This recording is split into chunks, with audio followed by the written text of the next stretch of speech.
A little bit. Way through. Not much, and I feel so sorry for these kids now who are taking in programmed mind control in spades, and it becomes a part and parcel of their consciousness. It becomes their fabric. They don't understand. They have nothing by which to really compare it to because they've never had a bedrock, many of them, of solid goodness to reflect on. And they're bombarded with negativity and programmed with it in television, movies. They really don't have much of a chance, do they, John? No. And these shooting incidences, people keep talking about gun control, but it's a social problem. I mean, you look back 100 years even, and every household, there are guns laying around all over the house. They're in the corners of the rooms. They're hanging over the fireplaces. Never once did a child pick up a gun and hurt somebody. I really think that most intelligent Americans realize the gun control argument is BS. It has nothing to do with these children killing other children. These children are taught to deal with stress, to deal with conflict, almost from day one. As soon as the parents give them up to television or video games or anything else that is of a common nature, they're taught to deal with these issues with violence. And by the time they're 12, 14, 15, many of them have been through multiple crises. Many of them, of course, as you know, and many of our listeners know, are on medications, and they are literally programmed to kill. Yeah, and giving them up, period, is not a good idea. I raised my children myself, homeschooled them. They traveled the world with me, and they learned, and they're far better educated than anyone else, and they're extremely. When people meet them, they're just blown away about how kind and considerate they are. I try to tell parents who will listen, as soon as you allow your children to begin to watch commercial television will abduct them. Television will take them away and begin to reprogram them and remove your children from your care. And I'd also tried with my children every once in a while. I'd buy them video games, and after noticing changes in them in a very short amount of time, 1 or 2 days. Aggressive behavior, and it's like, okay, that's it. Get rid of the game. It's gone. No, it doesn't take much. And as we head toward our break here, I think you know, and certainly many of us know, that there is no regulation whatsoever regarding the implanting or embedding of messages, of sound, of imagery in audio and video entertainment. And it's wide open season on the American psyche. Yeah. Great. Amazing. Stand by, John. We'll be right back. And boy, does he have some stories for us about the UN ambassador and UFOs that he will bring us as we continue in just a couple minutes.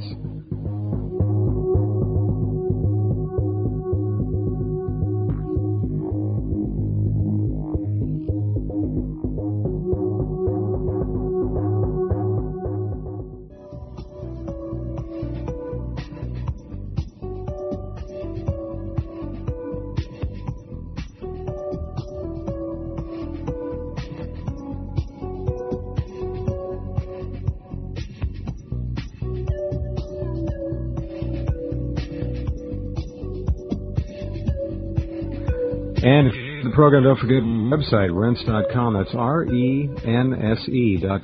The world's most unique and unusual news service, 24 hours a day. News you need to be aware of. You may not agree or necessarily disagree with it, but it's important to run it by your mental prowess, as they say. Here's a story, John, that just came across, and I think this sort of underscores what we were talking about with respect to video games.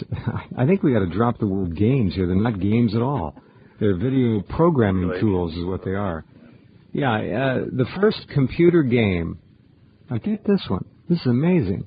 The first computer game that cannot be turned off and which pursues players into their everyday lives to the extent of waking them up in the middle of the night with threatening phone calls. What? Has been introduced in America and is preparing to invade Great Britain. They pin your eyes. This is true. Clockwork Orange also. This is all true. Players of Majestic, that's the name of the game, are immersed in the midst of a suspense thriller involving conspiracy plots, menacing fugitives, and covert political organizations from which there appear to be no escape. The game, which Well, get this. It's true. Yeah. The game, which begins on the Internet, has just been launched here in the U.S., where it has a mandatory mature rating, allowing only adults to play. I'm not sure they're able to. Right. But critics say the extent to which it pursues the players could be regarded as harassment. I mean, this is nuts. Neil Young, Majestic's producer, said, quote, "Players are just pawns in the game." Now, you're not talking about Neil Young, the musician. Yeah, not the same guy. The same guy? No, not the same guy. Not the same guy, okay. No. Can you hear me clearly, John? No.